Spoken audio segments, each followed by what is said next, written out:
Deməli, bugünkü mövzumuz əxlaq fəlsəfəsi niyə lazımdır, nə işlə məşğuldur? Çox ümumiləşək. Bu sual bizim kimi cəmiyyətlərdə xüsusi çəkiyə və əhəmiyyətə malikdir məncə. Bir tərəfdən ona görə ki, bizdə fəlsəfə demək olar ki, yoxdur akademik səviyyədə və əxlaq fəlsəfəsi də təbii ki, buna görə yoxdur. Digər tərəfdən də bununla kontrast təşkil edən bir vəziyyətdir ki, biz çox əxlaqa fokuslu bir cəmiyyətik.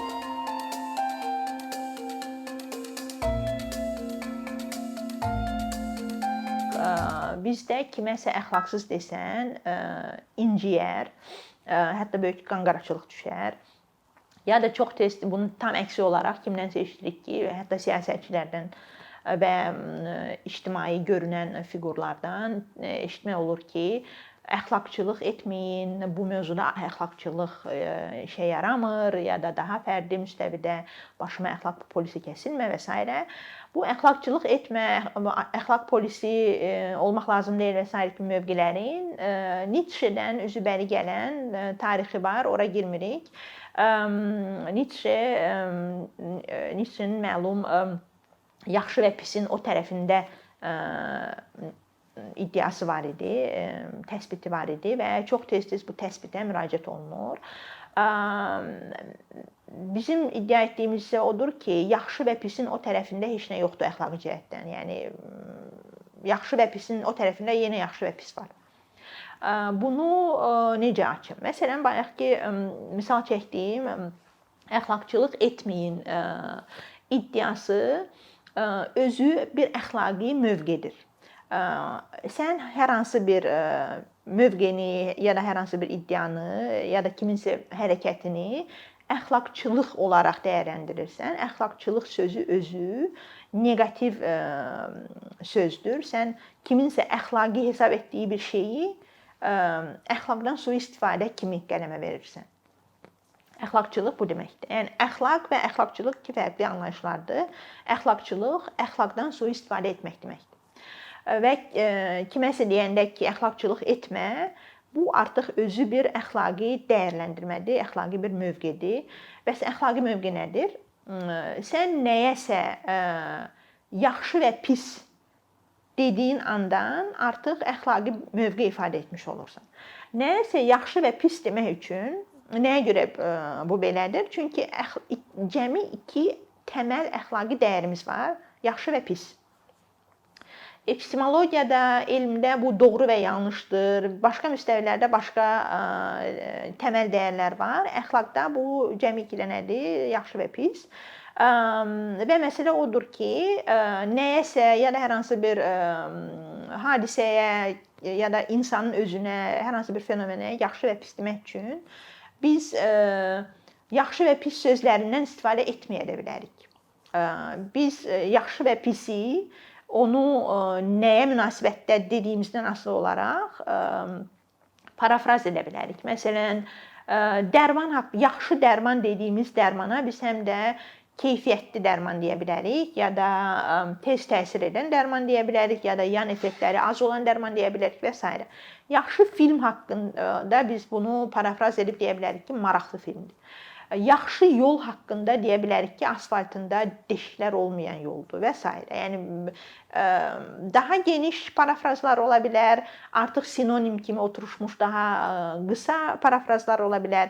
Ya da biz ümumiyyətlə heç verbal təsbitə girməyərək bir şeyə pis ya da yaxşı deməyimizi bədən dilimizdən ifadə edə bilərik. Yəni pis insan hesab etdiyimiz kimisə pis insan hesab ediriksə, məsələn, biz onunla sağlaşmaya bilərik. O tez-tez siyasi diskussiyalarda da adı gedən misaldır ki, bu cür pis, zalım adama niyə xalq əl verir, onunla bir məclisdə oturur? Kiminləsə əl verib görüşmək, onunla bir məclisdə oturmaq, onu əxlaqi olaraq qəbul etmək deməkdir. Sən kiminləsə ünsiyyətli salamlaşmanı, onunla bir yerdə oturmanı, bizdə masa söhbəti vacibdir, bir masada oturmaq kiminləsə, oturmaqdan imtina edirsənsə, sən avtomatik deyirsən ki, bu adam pisdir. Bu nəyə misaldır? Əxlaqi dəyərləndirmə üçün uzun-uzadı yazılı təsvirlər ya da verbal təsvirlər olmaya da bilər. Biz bunu başqa ünsiyyət aktları ilə ifadə edə bilərik. Sözü hara gətirirəm? Bu iki əxlaqi təməl olan yaxşı və pisi biz müxtəlif sahələrə aid olan fenomenlər haqqında ifadə edə bilərik və bunların parafrazı da uyğun olaraq müxtəlif kateqoriyalardan olan hökmlər olur. Yaxşı və pisi, amma sosial münasibətlərə proyeksiya etdikdə əxlaq fəlsəfəsinin məşğul olduğu sahə bizim qarşımızdadır. Yəni əxlaq fəlsəfəsi sosial qruplarda, cəmiyyətlərdə nəyin pis, nəyin yaxşı hesab edildiyi ilə məşğuldur. Bunu bir neçə müstəvidə edir. Bu müəyyən sistemlər içində hansı əxlaqi dəyərlərin, normaların ümumiyyətlə var olduğunu bizə təqdim edir. Buna deyirlər deskriptiv əxlaq fəlsəfəsi, deskriptiv etika. Digər etika var, etika müstəvisi var, normativ etika. Bu sahədə əxlaqi norma dediyimiz tənzimləyici qaydaların, qanunların nə dərəcədə yaxşı və pis kateqoriyasına girdiyini biz bunun analizini görürük. Normativ etika, normativ qaydaların, yəni normaların təftişi ilə məşğuldur. Əxlaq fəlsəfəsinin çox aktual bir sahəsidir və birbaşa qanunvericilik ilə də bağlı olaraq aktualdır. Başqa bir sahə isə daha fundamental suallarla məşğuldur. Buna ontoloji etika deyirlər. Əxlaqi dəyərlərin, yaxşı və pis dediyimiz iki dəyərin ontoloji statusunu öyrənməyə çalışır. Bu şeylər hardasa varmı? Yəni bu iki dəyər, yaxşı və pis dediyimiz şey, bunun varlıq statusu nədir? Ağac, daş kimi hardasa varmı? Varsa bunu digər materiya kimi, digər fiziki obyektlər kimi bunları bilə bilərikmi? Bilə bilməriksə, bunlar yoxdursa, bu haqqda danışmağın mənası nədir və s. və ilə axır. Bizə maraqlı olan daha çox normativ etikadır. Normativ etikanın deskriptiv tərəfi, həm də icra edici tərəfi. Normativ etikaya həm də normativ etika üçün həm də cəmiyyətdə müxtəlif formalarda mövcud olan normalar maraqlıdır. Bu normalar çox mürəkkəbdən çox primitivə dəyişə bilər. Məsələn, nisbətən mürəkkəbləri icraat mexanizmlərinə bağlı olan qanunlardır. Yəni qanunlar əslində əxlaqi normalardır. Bu qanunu pozsan, sən əxlaqi pozmuş olursan. O mənada ki, pis bir iş görürsən. Və bu pis bir iş gördüyün üçün sənin üçün nəzərdə tutulan konkret cəzalar var və kimsə gəlib səni tutub apara bilər. Yəni bu sadəcə pis bir iş görmüşəm, mənim vicdanıma söhbəti deyil, konkret bunun fiziki və hüquqi nəticələri var. Bundan qanunlardan tutmuş, hüquqi aktlar olan qanunlardan tutmuş, deyilməyən qanunlar, yazılmayan qanunlar adlandırdığımız cəmiyyətdə olan gözləntilərə qədər fərqlidir normalar və əxlaq fəlsəfəsi bunların hamısını analiz obyekt olaraq görür və onları öyrənməyə çalışır. Belə əxlaq fəlsəfəsinin məşğul olduğu sahə, əxlaq fəlsəfəsinin obyekti, yaxşı və pis, çox özünəməxsus bir fenomendir. Xüsusi statusu var.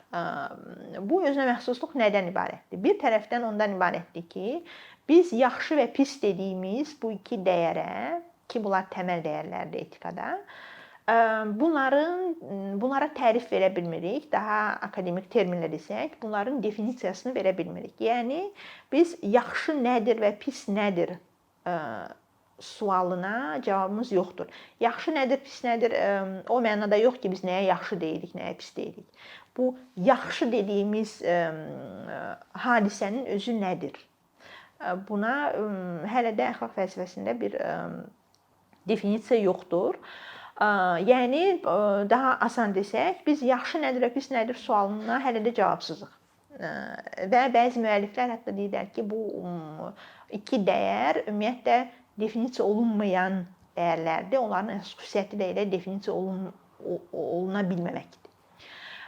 Digər tərəfdən də bir tərəfdən xüsusilik odur ki, definisiya oluna bilmir. Digər tərəfdən də xüsusilik odur ki, bu iki dəyərin bizim həyatımızda tənzimləyici müdaxilə funksiyası var. Başqa sözlə desək, əxlaqi dəyərlər olan yaxşı və pisin iqtidar potensialı var. Məsələn, biz bayaq əxlaqi normalardan danışdıq ki, bunlar qanunlar ola bilər, yazılmayan qaydalar ola bilər və s. və ilə axır. Fəzilətlər ola bilər ki, bir şeyin edilməsi yaxşı hesab olunur, cəzası filan olmasa belə təqdir edilir, yaxşı görülür cəmiyyət arasında. Məsələn, biz bir qayda haqqında o qaydaya ya da o qanuna riayət etməyə çağırış etdiyimiz zaman avtomatik həm də nəzərdə tuturuq ki, bu qayda yaxşıdır, bunun nəticələri yaxşıdır. Biz deyə bilmərik ki, filan qayda pisdir, gəlin buna görə də buna riayət edək, buna əməl edək. Bu avtomatik statusdan düşür. Əxlaqi analizlərin bir funksiyası da odur ki, təftiş funksiyasından bayaq danışdım, müəyyən normaları mütəmadi təftiş edərək onların yaxşı yox, pis olduğunu göstərsin. Biz bir qaydanın pis olduğunu qəbul etdiyimiz zaman artıq ona riayət etməməli olduğumuz qənaətindəyik. Yəni heç bir zaman deyə bilmərik ki, yəni bir qaydanın ya da bir əxlaqi normanın əsaslandırması olaraq onun pis olduğunu deyə bilmirik. Əksinə onun yaxşı olduğunu sübut etməyə çalışırıq. Bu o deməkdir ki, bir şeyin yaxşı olduğunu demək o şeyin olmalı olduğu qənaətinə gətirib çıxarır bizi. Biz buna əxlaqi dəyərlərin iqtidar potensialı deyirik. Hətta əxlaq fəlsəfəsində belə bir mövqe var ki, əxlaqi mövqelər avtomatik olaraq həm də normativ mövqelərdir. Yəni sən bir şeyi yaxşı olaraq təsbit edirsənsə, avtomatik həm də iddia irəli sürürsən ki, bu şey olsun. Buna hər kəs ya da müəyyən qruplar əməl etsin. Bunu açıq deyə də bilərsən ya da implikasiya edə bilərsən, yəni nəzərdə tuta bilərsən. Fərq etmir. İndi burada biraz ziddiyyətli bir situasiya yaranır. Əxlaq fəlsəfəsinin, etikanın analiz obyekti olan, araşdırma sahəsi olan bir təməl dəyər də deyə bilərəm. Yaxşı və pisi iki təməl ya da bir təməl dəyər olaraq görənlər var. Bəzi mövqelər deyir ki, cəmi bir təməl dəyərimiz var. Yaxşı, pis də onun inkarı. Başqa mövqelər var ki, yaxşı və pis özlüyündə fərqli təməl dəyərlərdir. Ziddiyyətli situasiya ondan ibarətdir ki, biz bir tərəfdən bu şeyləri, bu iki təməl dəyəri definisiya edə bilmirik, onların nə olduğunu deyə bilmirik. Digər tərəfdən də avtomatik olaraq onların həyatımıza tənzimləyici müdaxiləsini qəbul etmiş oluruq. Yəni belə bir təsiri var, yaxşı və pis dediyimiz şeyin bizim həyatımıza. Və əxlaq fəlsəfəsi bu kəsişmədə araya girir və bu qəribə situasiyadan yaranan ehtiyacları, bu ehtiyac ondan ibarətdir ki, əxlaqi olaraq görülən normalar dəyişkəndir. Bir cəmiyyətdə olan əxlaqi sayılan norma digər cəmiyyətdə əxlaqsızlıq sayılır ya da bir zaman kəsiyində əxlaqlı sayılan, normal sayılan bir hadisə 5 il sonra, bir əsr sonra böyük əxlaqsızlıq və cinayət hətta sayılır. Məsələn, quldarlıq fenomeni var. Ya da məsələn, kimisə cinsi orientasiyası əsrlər boyu hesab olunurdu ki, bu əxlaqsızlıqdır, cəzalandırılmalıdır hətta. Bunun üstündə insanları öldürürdülər, buna kilsə qarışırdı. Bir neçə əsr əvvəl bu belə idi. Hazırki etika çərçivəsində olan müstəvilərdə ortaq mövqe budur ki, kimisə cinsi orientasiyasının ümumiyyətlə bir əxlaqi çəkisi yoxdur. Bu nə yaxşıdır, nə pisdir. Belə bir hadisədir. Yəni kiminsə saçının rəngi qara olması ilə onun cinsi orientasiyası əxlaqi perspektivdən eyni dəyərli hadisələrdir. Kiminsə saçının qara olduğu üçün ona əxlaqsız demiriksə, cinsi orientasiyasına görə də deməməliyik. Yəni əxlaqi normalar dəyişir. Və əxlaq fəlsəfəsinin rolu da bu müstəvidə ortaya çıxır. Biz əxlaqi norma sayılan hadisələri mütəmadi təftişə məruz qoyuruq. Bayaq dediyim ziddiyyətli situasiyadan bu irəli gəlir. Çünki yaxşı və pis nədir özlüyündə definisiya oluna bilmir. Biz yaxşı və pis hesab etdiyimiz şeyləri dəyişdirə bilirik. Bu mənada etika iki müstəvidə işləyir. Biri normativlərin təftişi, analiz edirik ki, məsələn, bu norma var, bütün cəmiyyət bunu yaxşı ya da pis olaraq qəbul edir. Gəlin baxaq, görək, bu doğrudan da yaxşı və pisdirmi? Bunun yaxşı və pis olub olmadığını izah etməkdən əvvəl bunun nə olduğunu açmağa çalışır əxlaq fəlsəfəsi. Ondan sonra əxlaqi mövqe sərgiləmək istəyən tərəfə ya da subyektə onun öhdəsinə buraxır ki, sən indi bax, bu hadisə bundan ibarətdir. Məsələn, kiminsə cinsi orientasiyası tamamilə fiziki bir hadisədir. Və saçın rəngi ilə, gözün rəngi ilə eyni statusa malikdir az qala. Sən saçın rənginə pis ya da yaxşı demirsənsə, estetikanı qoyuram kənara, əxlaqi cəhətdən. Niyə kiminsə cinsi orientasiyasına yaxşıdır, elə pisdir deyə bilərsən? Və bu açıqlamalar, bu analizlər doğrudan da işə yarayır. Çünki insanlar görəndə ki, yaxşı və pis hesab etdiyi şeylər əslində nədir? Hansı digər hadisələrlə eyni kateqoriyaya daxildir? Onda onların fikri dəyişir. Dəyişməyənlər də var, amma əqli səlim dediyimiz kateqoriyada olan insanlarda bu ya da hər hansı bir ya da əxlaqi cəhətdən adekvat olan insanlar mövqelərini dəyişirlər. Əxlaqi cəhətdən adekvat məsələsini mən niyə ortaya gətirdim? Çünki əxlaq fəlsəfəsində həm də belə bir mövqe var ki, bizim 5 duyğu orqanımız olduğu kimi 6-cı bir əxlaqi duyğu orqanımız var. Harda olduğu bilinmir, amma moral sense deyirlər ona ingiliscə. Belə bir intuitiv bir yaxşı və pisin nə olduğunu tutma qabiliyyətimizdən çıxış edirlər bu mövqenin təmsilçiləri. Ona görə yəni tək ağıl bəs etmir, həm də bir əxlaqi yaxşı və pisə bir həssaslıq məsələsi var, bu söhbət var. Əxlaq fəlsəfəsi, bir daha xülasə edək, yaxşı və pis hesab etdiyimiz iki təməl dəyərin nə olduğu, bu təməl dəyərləri proyeksiya edərək ortaya çıxan qayda və qanunları ki, bunlara normalar deyirik, bunların analizi ilə məşğuldur. Müvafiq olaraq normativ etika var, fundamental etika, ontoloji etika deyirlər ona. Normativ etika, bayaq da dediyimiz kimi, müəyyən cəmiyyətdə qəbul olunan ən adi bizim gündəlik həyatımızda rast gəldiyimiz əxlaqi normaları təftiş edir, analiz edir. Cəmiyyətdən cəmiyyətə onlar arasında olan fərqi izah etməyə çalışır. Komparativ etikalarda istiqamət budur. Daha fundamental suallarla məşğul olan etik istiqamətlər var. Buna ontoloji etika misaldır.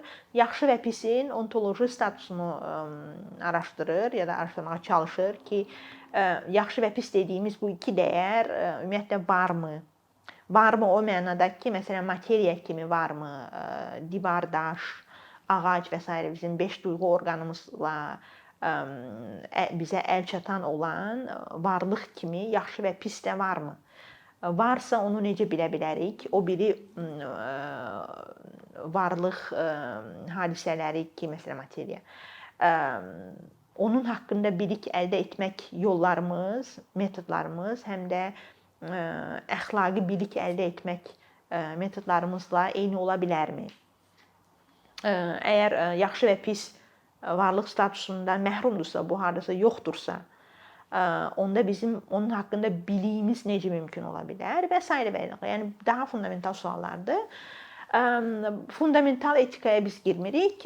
Bizə maraqlı olan daha çox normativ etikadır və normativ etikanın bizim kimi cəmiyyətlərdə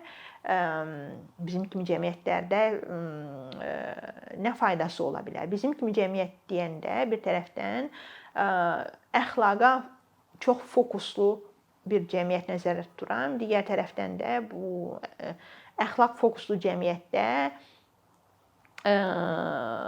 bu əxlaqi normaların analizinin yox dərəcəsində olmasını nəzərdə tuturam. Bunun bir səbəbi də bəlkə bilavasitə deyil, ümumiyyətlə bizim araşdırma və analiz ilə məşğul olan institutlarımızın tamamilə sıradan çıxmış vəziyyətdə olmasıdır. Nə fəlsəfə var, nə akademik formada, nə fərdi formada ciddi analizlər yoxdur ortada və fəlsəfə yoxdur, müvafiq olaraq təbii ki, əxlaq fəlsəfəsi də yoxdur. Digər tərəfdən də həyatımıza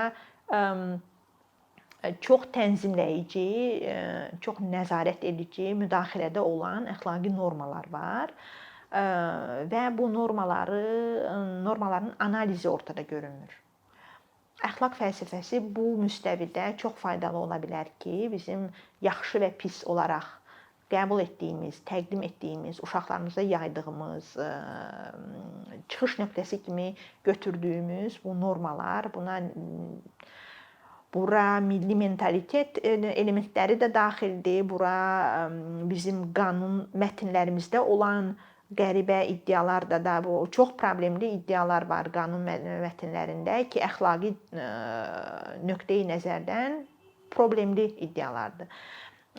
Ciddi analiz lazımdır ki, yaxşı və pisin nə olmasının ciddi analizi lazımdır ki, bütün bu şeyləri təftiş edə bilək. Bir də başa qayıtsaq, əxlaqçılıq etmək lazım deyil iddiasının problemli olması məsələsi ilə başlamışdıq və demişdik ki, əxlaqçılığı inkar etməyin özü bir əxlaqi mövqedir. Biz ümumiyyətlə necə yaşamaq lazımdır sualını inkar etmiriksə, avtomatik hər hansı bir əxlaqi mövqedə durmuş oluruq. Yəni yaxşı və pisin o tərəfində sosial varlıq olaraq insan üçün bir reallıq yoxdur. Sən yaxşı və pisin o tərəfinə keçəndə yenə yaxşı və pisə düşürsən. Yəni Nietzsche'nin ənənəsindən gələn yaxşı və pisi rədd etmək iddiası özü də mövcud yaxşı və pis hesab olunan normaları rədd etmək istəyi idi ki, yenə də əxlaqi bir mövqedir. Yəni bu normaları pis hesab etdiyi üçün onları rədd etmək istəyir. Bu onun mövcud normalara pis deməyin başqa bir yolu idi. Yəni bayaq haqqında danışdığımız parafraz alternativlərdən biri idi. Belə.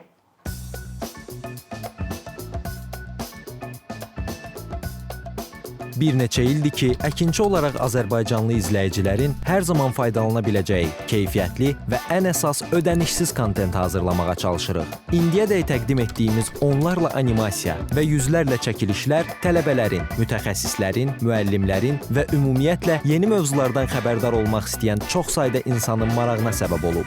Bu illər ərzində hazırladığımız videolar təhsil, texnologiya, ictimai fəallıq, iqtisadiyyat, gender bərabərliyi, ətraf mühit, ifadə istifadə azadlığı, hüquq, demokratik inkişaf, mədəniyyət və digər mövzuları əhatə edib. Məqsədimiz çoxlu baxış gətirən deyil, çoxlu fayda gətirən videolar hazırlamaqdır. Amma bu, düşündüyümüz qədər asan deyilmiş. Gördüyümüz iş kifayət qədər resurs, əmək və təbii ki, davamlılıq tələb edir. Bu səbəbdən Patreon platformasından istifadəyə başladıq. Əkinçinin Patreon hesabının populyarlaşmasına çox böyük ümidlərimiz və gözləntilərimiz var.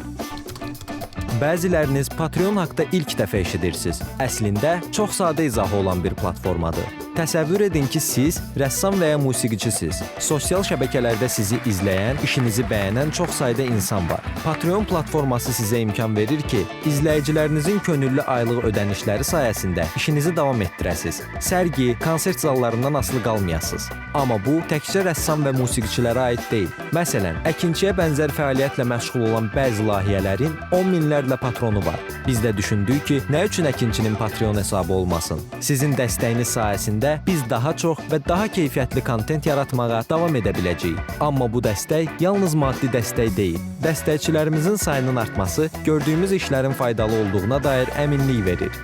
Patreon platformasından istifadə çox sadədir. Hesabınızı açırsınız, sizə uyğun dəstək növünü seçirsiniz və Patreon özü hər ayın ilk günü kartınızdan seçdiyiniz dəstək növünə uyğun ödəniş tutur. Bu qədər. Sonda onu demək istəyirik ki, dəstəkçilərin sırasına qoşulmaq istəyən, amma məhdud imkana görə bunu edə bilməyənlər narahat olmasın. Daha öncə dediyimiz kimi, bizim əsas məqsədimiz daha çox insanın hər zaman faydalana biləcəyi keyfiyyətli və ödənişsiz kontentin yaradılmasıdır. Bunun üçün mütləq patronumuz olmalısınız deyə məcburiyyət yoxdur. Amma imkanınız patron olmağa çatırsa və bizim işimizi bəyənirsinizsə, patronlarımızın sırasına qoşulmağınız bizim üçün çox önəmlidir.